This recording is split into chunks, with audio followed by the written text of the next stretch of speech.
Breaking news, Arsenal have made their second summer signing. Welcome to Arsenal, Dani Ceballos.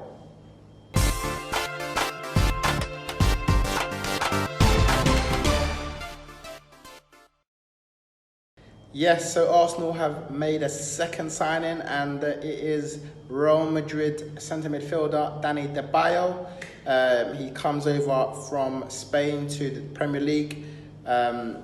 He's a young guy. He's 22 years old. We've signed him on a loan deal to the end of the season.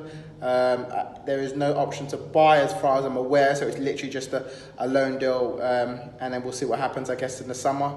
Real Madrid president Perez said that he wanted him to stay at the club past the year. So we'll see what happens with the long-term future of Dani Ceballos, but for the time being, he's an Arsenal player, man. I'm happy. I'm not going to lie to you. I've seen him play at the Euros under 21s. Brilliant in that competition. Just pulling strings in midfield. Doing things, reminds me of like a Santi Cazorla, a Cesc Fabregas, some player that we haven't really had for a while. Xhaka was probably the best suited in that role in the past few years. But having the Ceballos in, I think it will help us. It's only going to help us. It can only help us going forward. And he's obviously the replacement for Aaron Ramsey in that midfield. Of course, we lost Aaron to Juve in the summer, and now Dani's come in. And yeah, I just hope that he can produce some of the form he did at the Euros, because he looks like a star, man. He's obviously already been capped by Spain. I think it's like 6 times already, and scored for them as well. So the national team's already noticed him as a future starlet. And it'll be good to see him here. Unfortunately, probably won't see his best years here, as he's still only 22. But there's good things to come, man. And I'm happy we got someone in that position to help us push forward. And now we got to sign some defenders. As I told you guys the other day, I think we're almost succeeding the deal now on William Saliba's deal from Saint Etienne to Arsenal. Apparently, we've agreed a fee of about £27 million. He's going back on loan to Saint Etienne for the rest of the season. We're still waiting for the T's and C's on that again. As I said last week, we've progressed further. There was a late bid from Spurs, but it looks like he's gonna choose Arsenal over Spurs for his long-term future. And he looks like a good defender, but he's 18. He's not ready right now for the first team squad, and I think probably a loan was always going to work for him. And the fact that he can just stay at the club that he was at last year and hopefully get a lot of game time and prove to us that maybe next year he can be pushing for a starting place. But for me, the main focus has to be on getting the defence, man. We need to sort this defence out. So we've got a couple of weeks. We're still interested in signing the left back Tierney, and we're still interested in signing Zaha. So we'll wait to see what happens there.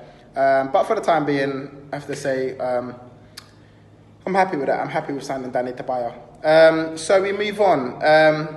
Internationals. Sorry, not internationals. Let's start with friendlies. Friendly matches. Since the last time I spoke to you, we've had 2 games. One was against Fiorentina. Comfortably beat them 3-0. Eddie Nketiah, who's been playing very well in an Arsenal shirt during the pre-season, got a couple of goals there, and Joe Willock sealed the deal in that game. It was a lot of the youngsters in that game.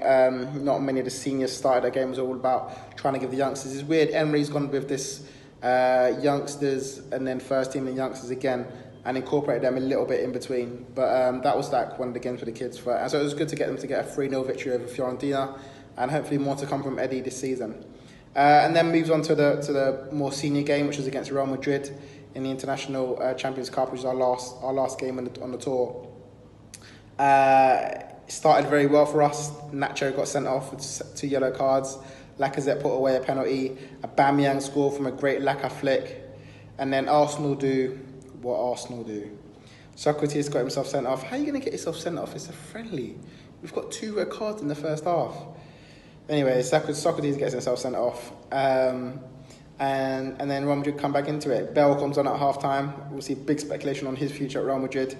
He gets a goal. Asensio gets a goal. Marcelo, brilliant on both goals. Just man's a monster on that left back, man. He came on and just dominated our whole team. So he got a couple of assists in those goals there. And then unfortunately Asensio got injured and it looked like he may be out for the season already. I guess luckily for us, it hasn't infringed on them giving us Dani Ceballos for the season. But it's unfortunate for Real Madrid that Asensio will be missing for them for the rest of the season, it looks like. And then he went to penalty shootouts, and we didn't have our shooting boots on, really. We had a few penalties missed. Xhaka's penalty was probably the worst of the lot. He just passed it to the goalkeeper. He's supposed to be the senior person in that team. Your left foot is lethal. We know it's lethal. Just put it top bins and keep it moving. He tried to do the keeper with the eyes. Didn't work. And Real Madrid pretty much sailed through with a win on penalties. So, not the best game. It was great first half. We were brilliant in the first half. But second half, we just dropped off and a few of the youngsters came on and we couldn't see it out, really. But yeah, that's that. Basically, we got obviously a friendly against Lyon in the Emirates Cup on Sunday, and maybe an opportunity for us to see Dani Ceballos in all of his glory in that game. It could come on. It looks like the talks about him playing a part at some point in that match. And finally, the last thing I want to just quickly mention to you guys is Alex Iwobi. Now, I'm sure you got a lot of seen all the videos in the press lately about Alex Iwobi. Some reports are saying that he's ready to leave Arsenal if Arsenal pursue signing wingers, obviously in his position. A lot of newspaper reports came out and said that, I think a few days ago, maybe it was last week. And at the time, I said, you know what? If that's what you think, Iwobi, if you actually think that you can't even really compete against the other players, see you later. Thanks for playing for us. Thanks for coming through the system. But, if you don't want to fight for the badge and fight for your place in the team, because, no one's guaranteed their place at Arsenal, and especially if you haven't been at the level, which I don't believe he has been. See you later. But he came out straight away and said, listen, don't believe everything you hear. Don't believe everything that you hear. Newspapers will chat rubbish for a bit of clout. And that's what happened, didn't it? So, and he said, listen, I'm here. I'm playing for the badge. I'm playing for Arsenal. And he's a guy who's come up from the youth system. He wants to play for the club. And, he's come back from internationals, of course, Nigeria. Got their third place in the African Cup of Nations. He's coming back now to Arsenal. And he's going to have a fight in his hands for that spot. Of course, if Arsenal do end up signing Zaha or a winger similar to Iwobi or in his position, then he's got to work even harder. Now, I'm going to be brutally honest with you lot. I don't think he's good enough for Arsenal Football Club. I'm putting it out there. I don't think he's good enough. I think he's a good player.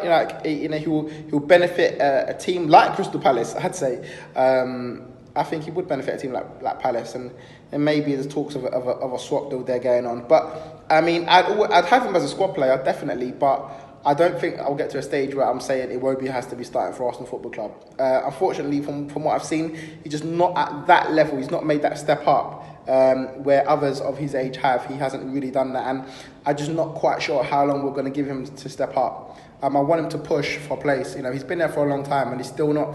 You would have thought by now you would have guaranteed a place. Now people are talking about, let's start Reiss Nelson. Let's not start Iwobi. Let's start Reiss Nelson. Reiss Nelson is a young guy who came through after Iwobi, and we're all of a sudden trying to get rid of Iwobi and bring up Nelson. And that's primarily because Iwobi hasn't been at the level, unfortunately. I liked him when he first started and he started coming through. And then there's all this talk about.